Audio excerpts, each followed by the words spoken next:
Broadcasting from the business capital of the world, this is the Podcast Business News Network. We are back with our optimal vitality doctor. That's Dr. Janet Little. Welcome back to the show today. How are you? I'm doing great. How are you? Great to be back. Same here. I'm doing well. So you're a physician, life coach, owner of your own company, and so much more. Please introduce yourself to some of our listeners who you haven't met yet. All right. So as you introduced me, I am a family medicine doctor by training. And through my journey as a family medicine doctor, I actually went into leadership development, coaching, and that's how I got to where I am today. So what I do as a resilience and life coach, I work with a wide range of human issues, but my passion, because of being in medicine and because of seeing the impact that medicine has had on the healthcare environment, I really specialize in helping healthcare professionals and other professionals to really invest in their own transformation. It's not about the little whoop-de-doo type things. I'm really invested in helping people to transform their lives and so that they can have prosperity and peace without having to sacrifice their health and well-being. Beautiful. Well, it's glad that you're here. Glad that you're back to talk to our listeners. And just want to point out, you're based out of Maryland, right? Yes, just outside of Baltimore. I'm like right in the middle between Baltimore and DC. Nice little. Great. But as a coach, you're working with people all over the world. All over, yes. And if you have an area of focus for us today, I know we've had some great conversations in the past. I just want to make sure we're getting to everything it is that's important to you.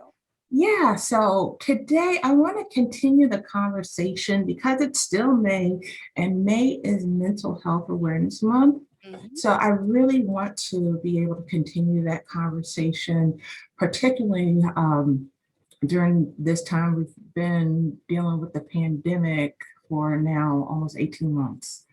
And as we're slowly coming out of it, the question is, how are people going to really be impacted as we're getting back into normal life?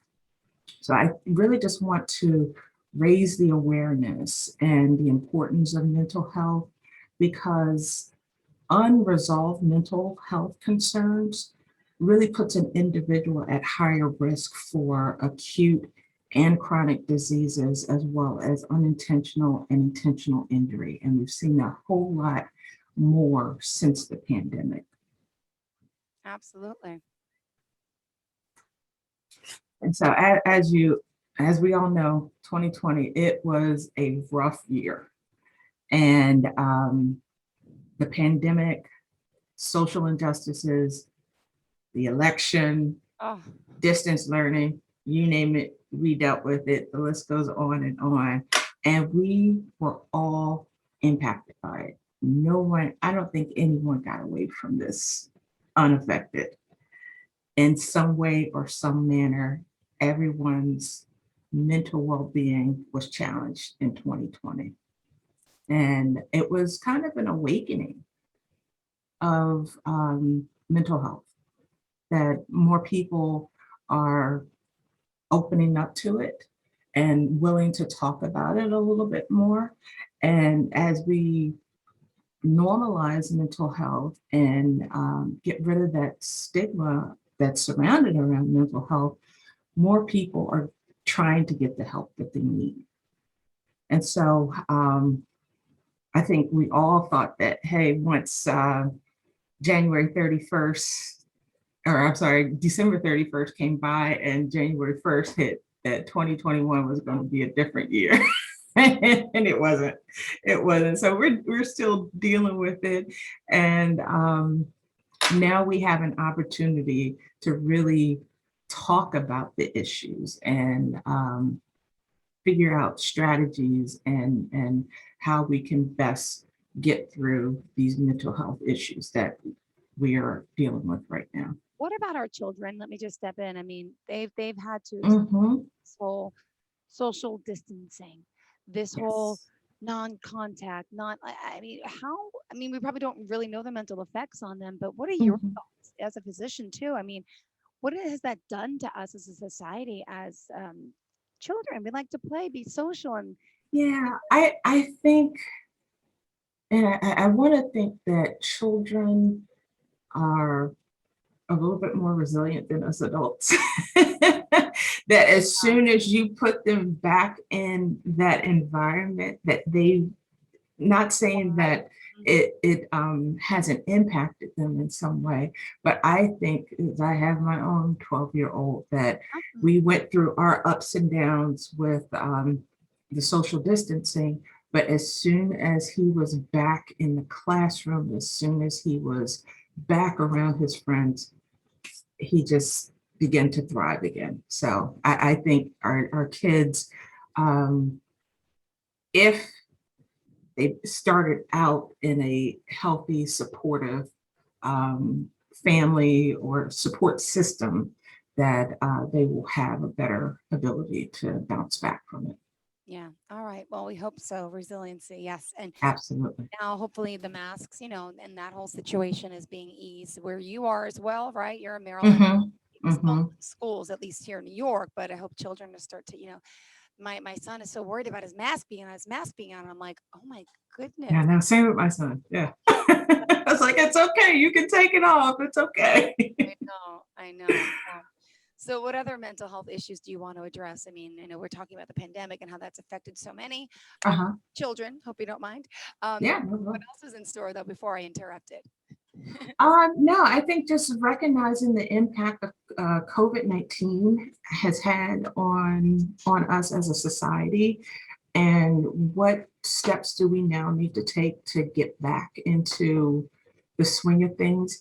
And it's my hope that we don't get amnesia about this last year, Yeah. that we've actually learned a lesson, and moving forward, we can take those lessons and be better people Mhm.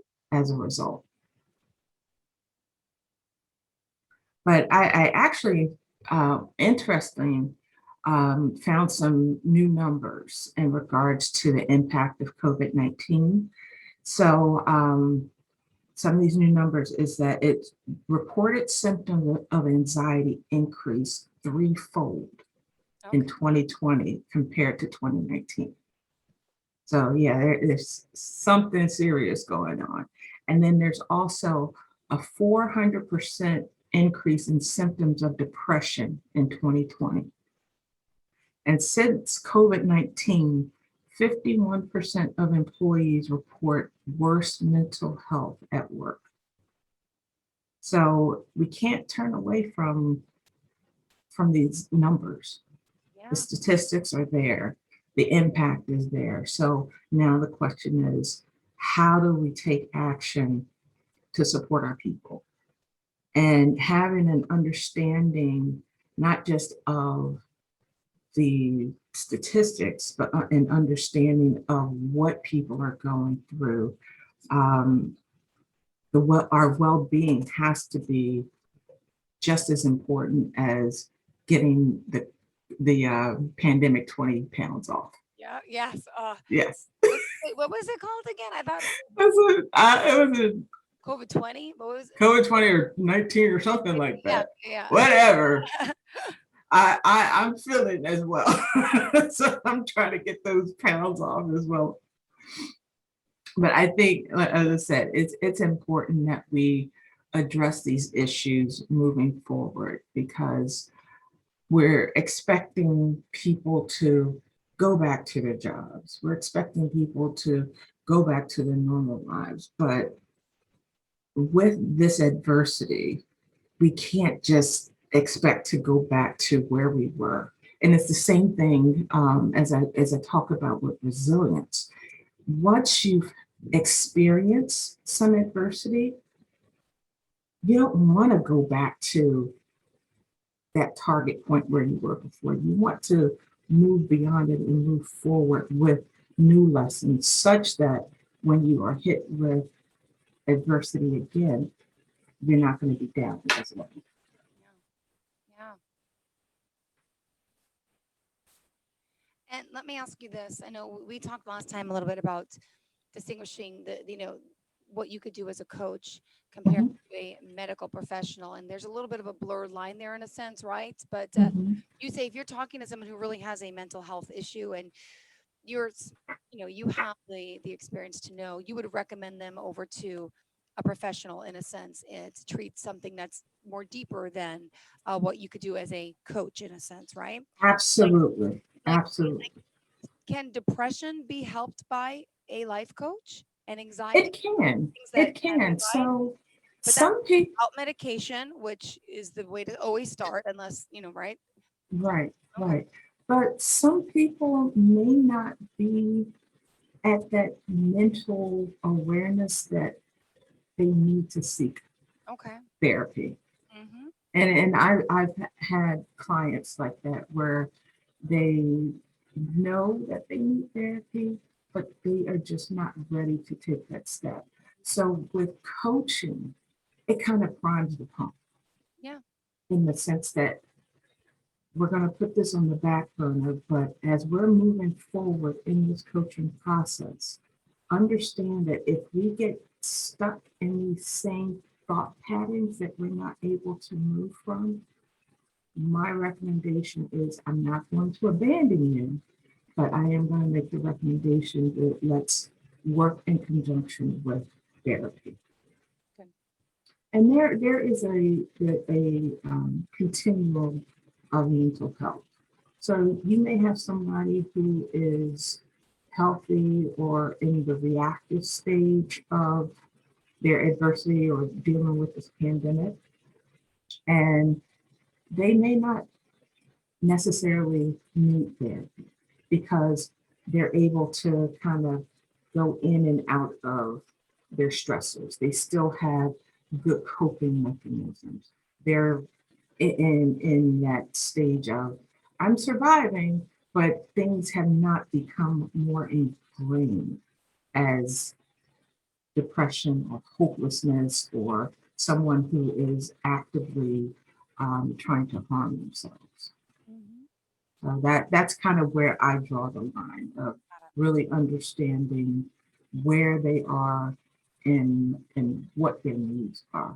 Great. And Dr. Janet Little, at this time, would you mind just giving us the best form and all forms of contact for you so people could? Sure, absolutely. I can be reached first with my phone number. It's 443-492-9578. I have to put it up because I don't call myself. And then I can also, my website is optimalvitalitydr.com.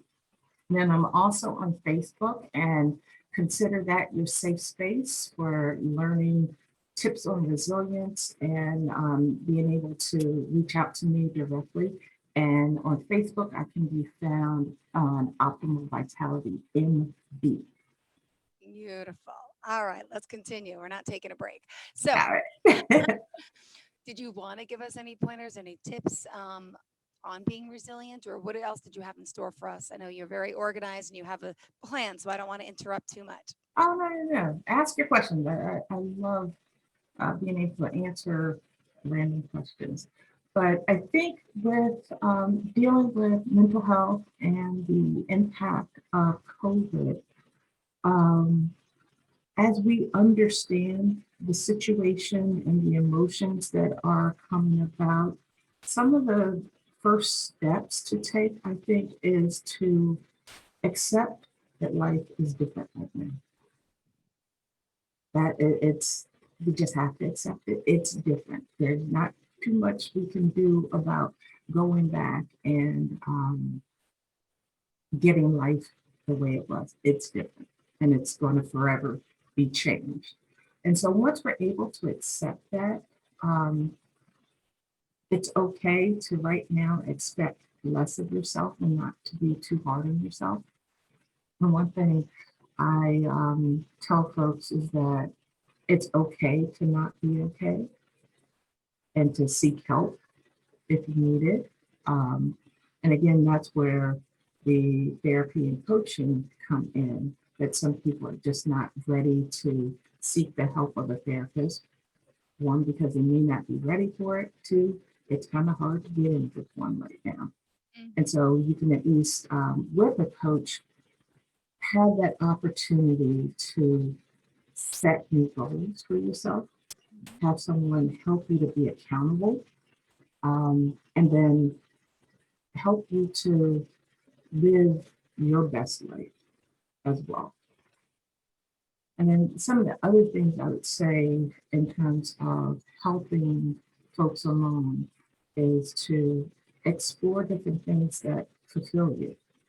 So we may not have all those things that were fulfilling to us before. Things are now opening up that we can go back to, but again, things are different. So learning new skills or learning a new hobby. I'm in that boat as well that I'm going to be gardening soon. So we shall see what color thumb I have over the next couple of weeks. So that's something that I'm trying out for myself just to because I know that it will probably be a new challenge for me and be a stress reliever as well. So we shall see. So we should kind of step outside of our comfort zone, try new things. That's Yes, good, right? yes, That exactly. gets the mind going, gets the body flowing, gets yeah, trying out Mm-hmm, nothing wrong with that. mm-hmm. And then some of the other ways that people can create healthy routines is the typical things, getting regular exercise, making sure you have a good support system, nutrition, making sure that you're hydrating and avoiding those things that can bring you down emotionally, like alcohol. Again, building a new skill or learning something new. And I think what's important in that is don't try to do it all at once. Mhm. Small consistency, consistent steps is important. So trying to run a mile when you can't even run to your mailbox is let's run to your mailbox a couple of times and then we'll add on more goals after that. So that's one of my biggest things is to make sure you're one staying consistent and then adding small increments to those goals as you move ahead. Good. Well, thank you for sharing that. Dr. Janet Little here. OptimalVitalityDoctor.com, of course, is the website. And as a coach, normally, do you work with people? Do you give an opportunity to, have a free phone call in a sense where Yes. fit? Yes. So I do what's called a clarity session, Mhm. usually about 30 minutes so that I get to know the potential client and what their desires are, what their goals are, and to just make sure that we um, are a good fit for one another Yeah, before we move into the actual journey. good. And when you do work with someone, normally, how long of a commitment is it? I mean, I'm sure everyone's different with the amount of time they need in sessions, but normally, average, is it like a 3-month program, 6 months, less, or? Usually I do it by sessions, and I usually recommend anywhere from 8 to 12 sessions. Okay. And so those first 3 sessions or so, we're just getting to know each other, Mhm. unpacking your life and me understanding what it is that's important to you in all areas of your life. And then we take it one step at a time of where is it that you want to start and then we move on from there. And it's not that we do one section of your life. We may do a couple of different sections that may overlap with one another during the coaching process, but really getting I think like unleashing what's possible for my clients. Right. And we still have 7 minutes left here on the show today. So, Dr. Little, what else do you want to tell our listeners about whether it's mental health or other ways that you can help as a life coach? So, good question. I would say self-care is another important area Mhm. to focus on. So many of us feel like we can't take care of ourselves because we're taking care of everyone else. And what I liken it to, or analogy that I like to share, is when you're on the airplane and before they take off, during their pre-flight checklist, one of the first things that the flight attendant says is to put your oxygen mask on first before helping someone else. And too often we don't do that. Mhm. And so we're giving from an empty space. And so we cannot continue running on fumes without refueling ourselves. Got So the importance of self-care is not being selfish, is not just about getting a massage or mani or pedi. Those are the temporary things. I think when we talk about true self-care is looking at each and every area of your life, your physical self-care, your mental self-care, your emotional self-care, your spiritual self-care, your social self-care, all of those things make up your entirety. And so ensuring that you are putting some effort in each of those areas is important um, in order for you to be able to give to others. it. Yeah. Self-care, a lot of things that we've kind of forgot about during this pandemic. Mhm. Sure. As a mom, for sure, you know that. Absolutely. Yeah, it's been 4.5 months. I haven't had my nails done. So I did a post on social media the other day how horrible they look, like all grown out, and just like I have like acrylic on them just to keep them hard, nothing fancy. But I haven't Uh-huh. got to go. So actually, I got to go, and I got like basic nail polish the other day. I See? actually went 2 days ago, so you can't tell, but Uh-huh. it was horrible. So, Uh-huh. and then, the big joke is everyone's like, "Oh, you're always complaining you don't have time." I'm like, "But I really don't." I tell you how great it made me feel to do a simple basic manicure to get that Right. acrylic off. Hey, why Yeah. not, right? I'm a good mom. I Exactly. mean, so sometimes we And don't you're make worth the it. time. Yeah, we don't make the time, but yeah, we should. But yeah, self-care. But yes, I just wanted to share my own little, oh gosh, I feel like $1 million now. Yeah, Right, exactly. That I'm one little blowing. thing. And then it continues the momentum for you to grow in other areas of your life or to be able to support other people from a place of fulfillment and Mm, not from emptiness. yeah. Organization, I think, is part of self-care too. Like, I don't know you as a mom, but I love my sleep. But to get up that extra 15 minutes before the kids and start Mhm, doing their mhm, lunch and the preparation, and that mhm. to me gives me more self-care, because if not, I'm too stressed. If I'm waking up with them and I can't get it done, Right, my advice, right. I like just to get up a little earlier than them so I could kind of prepare or go to bed fully Mhm, prepared with everything picked out for the morning, which usually right. doesn't happen. But those are my self-care tips. What about yours? Mine is, and I'm learning to become more of this, is to have my non-negotiables. So there's your optionals and your non-negotiables. Some of my non-negotiables is I have to work out. Mm, And that's usually like the first thing in the morning. So fortunately, my husband, he doesn't mind getting my son up and getting him dressed and ready for school while I get my workout in. But once I get that one non-negotiable done during the day, I'm good for the day and I can jump in and drive to school and things like that. But yeah, that's my one thing that I have to have because it just sets the tone for the rest of my day. oh, Yeah, that's great. All right, good. So you have to do. I absolutely. those days of working out. One day that'll come back, but surely. Well, how old? But you have a son that's how old? 12? He just turned 12 last Wednesday. Just one, or you have two? I could only afford one. Okay. Yeah, I got too. I know it's an expensive thing, but they're wonderful for sure. Wow. And still, we have 2 minutes left here, Dr. Little. So, what else did you want to enlighten our listeners with? I mean, great tips today.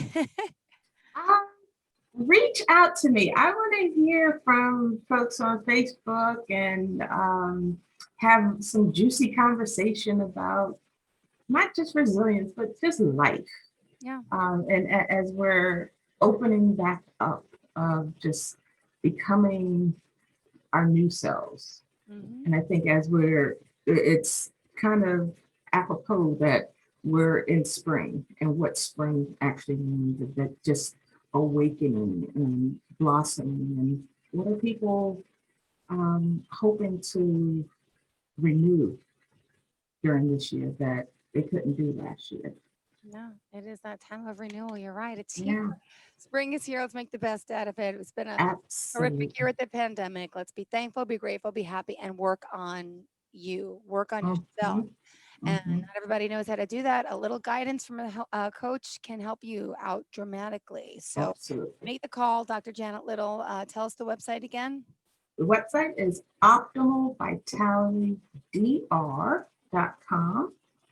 And my number that I can be reached is 443-492-9578. And I'm also on Facebook, Optimal Vitality MD. Okay. I'm on LinkedIn as well, Janet Little MD. So you can find me and on multiple platforms. I'm looking to expand to other platforms as well. So it's a process. Do you do any Facebook Lives?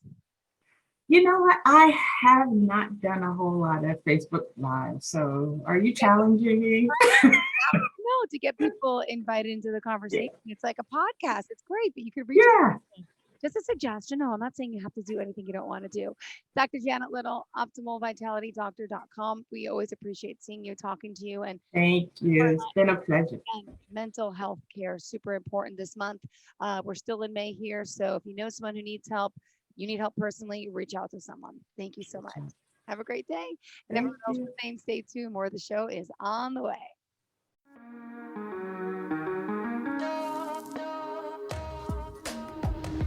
Broadcasting from the business capital of the world, this is the Podcast Business News Network. For nearly 2,000 severely injured veterans, everyday life has become filled with barriers. Day-to-day simple tasks can become pretty daunting. I have to carry my chair up 2 flights of steps or have somebody do it for me.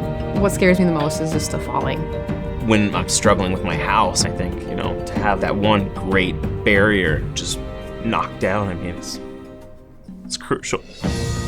Home for Our Troops is a wonderful nonprofit that builds a mortgage-free, fully adaptive, handicap-accessible house. And there's no catch. It'll be our very first home that we've ever owned. This is a game changer. This is where your life begins again. We need you to join us in completing this important mission. Please visit hfotusa.org and help build homes and rebuild lives. Because of you, everything's going to be okay.